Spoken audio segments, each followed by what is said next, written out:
Hello everyone, welcome to this new format of video that I'm trying out. This will be a three-part video where I'm kind of walking you through the different stages and steps and thought processes of going through this painting.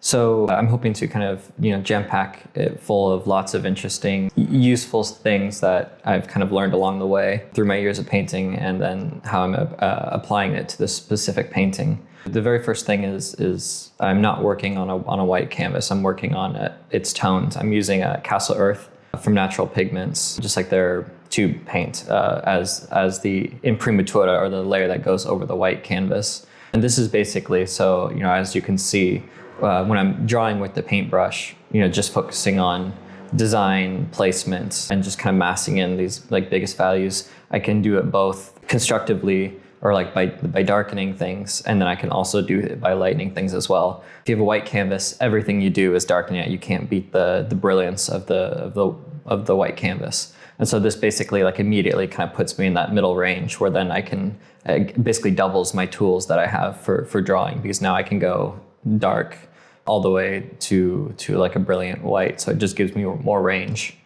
So my focus in this kind of stage is just to keep it kind of more of like a placement type situation. And so the paints I'm using, I've kind of thinned them out a little bit with like a 50-50 to like a odorless mineral spirits with a little bit of like a linseed oil. But I'm using very little of this. I'm using a lot of just the plain paint.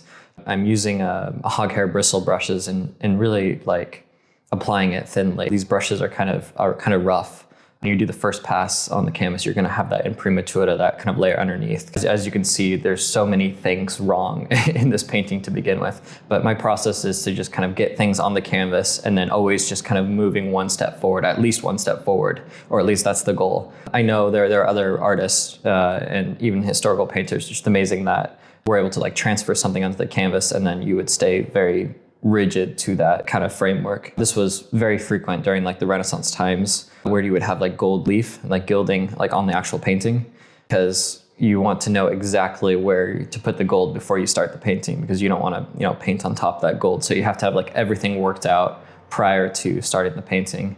My approach is I find it just mentally more engaging to always be searching for that drawing. The thing I learned, which I guess you have to figure out everyone for themselves, but is like how to stay engaged with the painting. And for me, if I know exactly where the final painting is going to end up from the beginning, it can get kind of boring, I guess, and I can kind of rush through it to try to get to the final stages faster. But I've been really trying to figure out ways to be engaged and to enjoy the actual process of going through building a painting. And one thing that I found that keeps me on my toes and helps improve my drawing, which improves the painting and just the strength of the painting itself, is to be finding the drawing as I'm going about actually building the painting. And so the easiest way to do that is by keeping your paints thin and not like building up a lot of texture when you're searching for the drawing.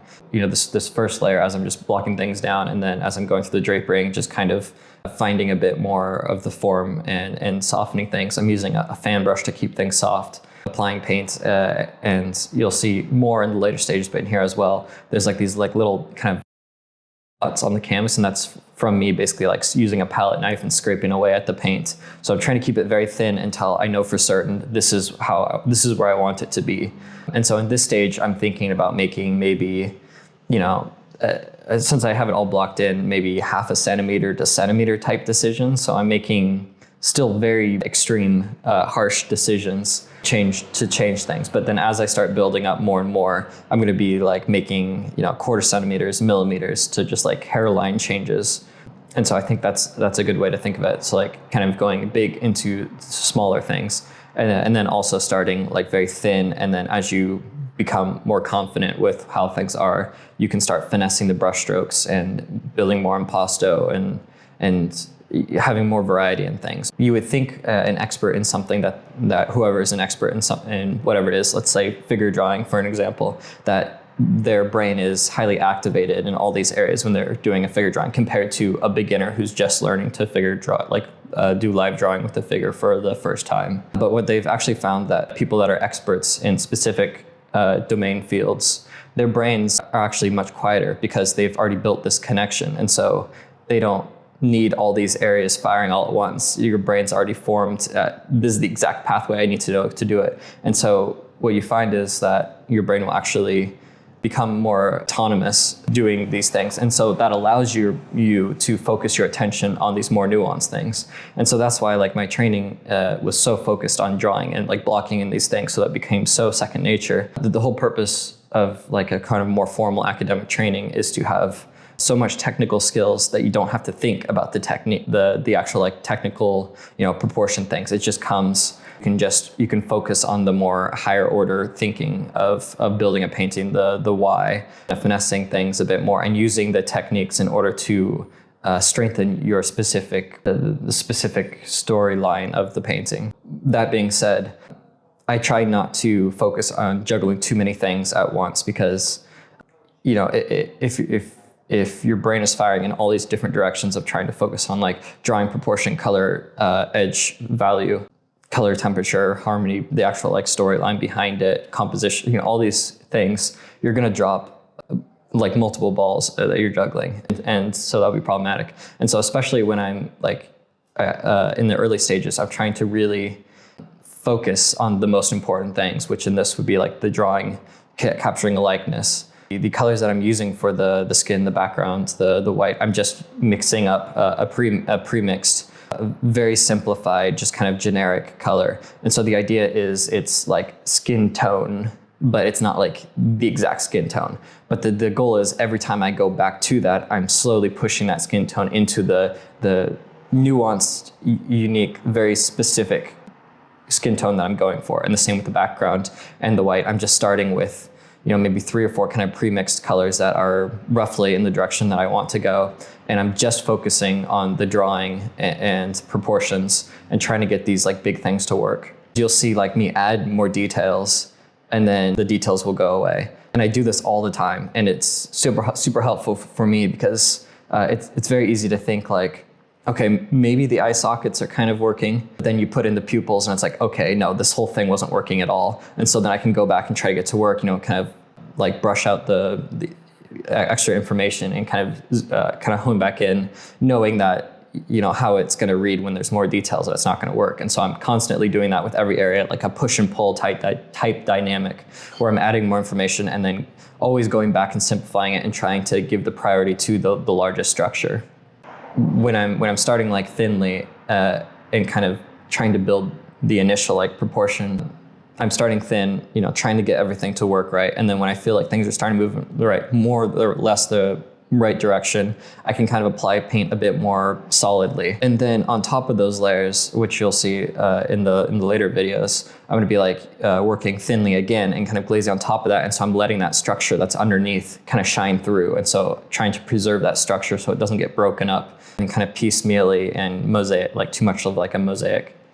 Got the big essence of the painting kind of placed where I feel more or less confident of like the actual like head connecting onto the neck, where the shoulders are and the hands and things like that. I can kind of go into a specific area and try to bring one area up to a slightly higher level. And what this does is it's all about like context, right? And so once you bring one area up to a higher level, it makes all the other areas look way behind in comparison to it.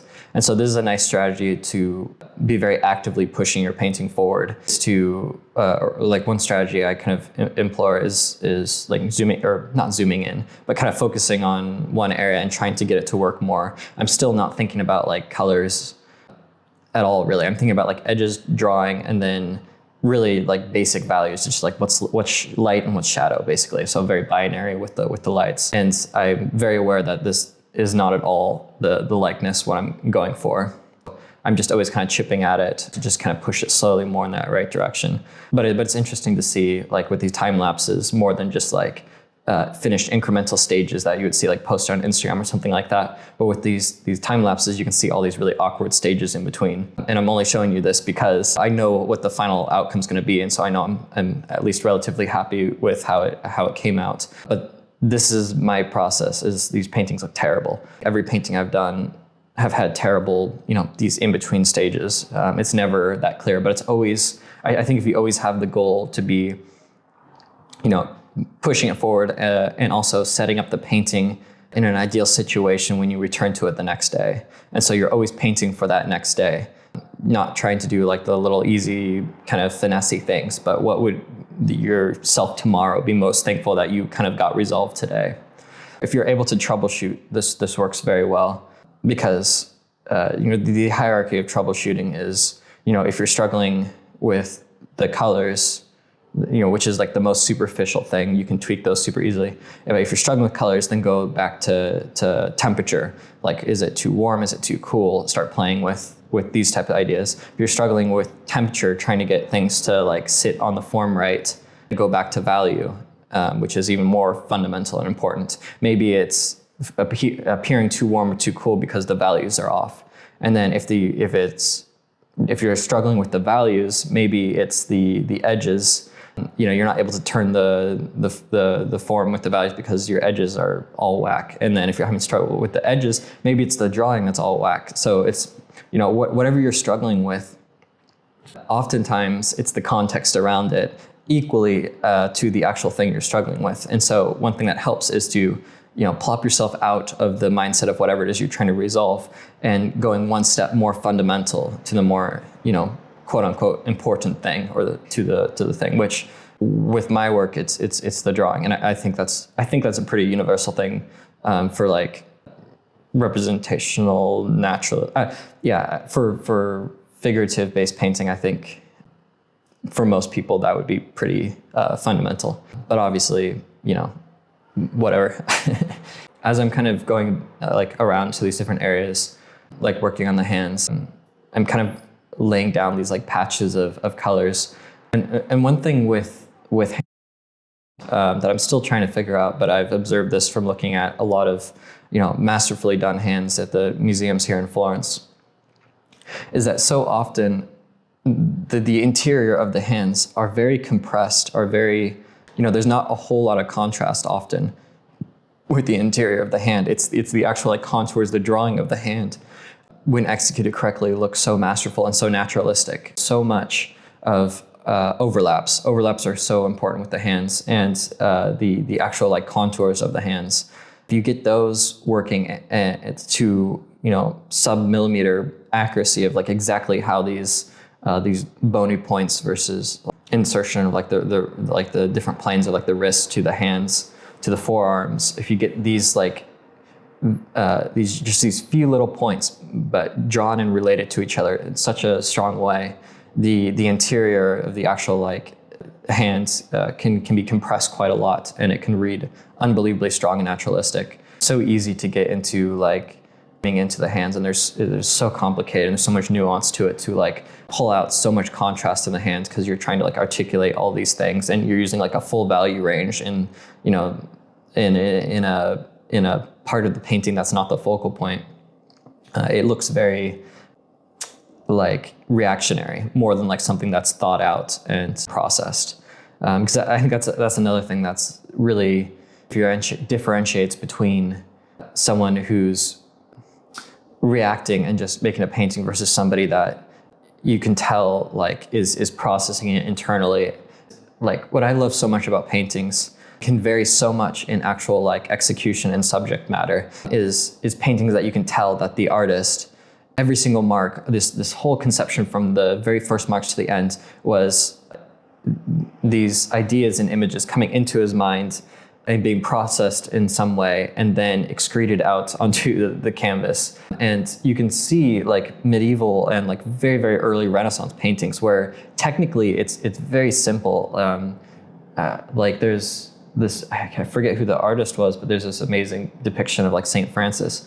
And there's just so much like pathos and power and devotion and like spirituality in this painting. And you could just feel that it was, processed in such a way when it came out, versus you see other paintings sometimes where the very worst is you can tell it was just like, looking at a photo on your phone, your laptop, the image hitting your eyeball, the very, very surface of the eyeball, and then bouncing back out on the canvas. And that was it. There was no thought process. And so I think that, you could, there's nothing to that. And so I think it's really important to to think about why paint in the first place. If it's going to be something that, if your goal is to be like a printer, just print it, just print the photo. And so I think the intentionality is like really important in these pieces as well. You can't like copy everything. It's very different working from life and working. This photo, this painting, I'm not working from life. I'm working from references and different kind of compilations of different things. But my training was so much rooted in working from life. One thing you have to do when you do work from life is you have to compress in a way that is very unnatural to somebody that hasn't had a lot of experience, like compressing values. Because the biggest hurdle when working from life is that in life, in this three-dimensional world we live in, the light value range is we have from looking directly into the sun, pure blinding light, and then the complete opposite would be a black hole, the complete absence of any sort of light. You can't get that sort of range on a canvas, not even close.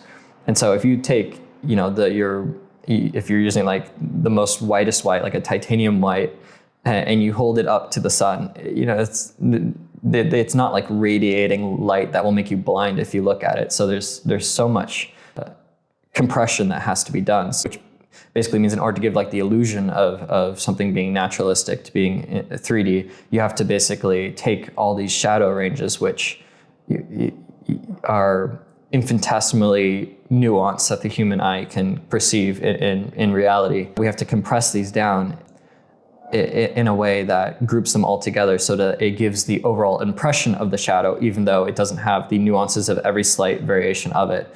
By doing this with the shadows and compressing the lights, and every artist does this in different ways. You'll see other artists where they don't do much value compression, but they do a lot of compression with colors, do a lot of compression with values of grouping things very, very extreme, just go crazy nuance with colors or all these different variations of it.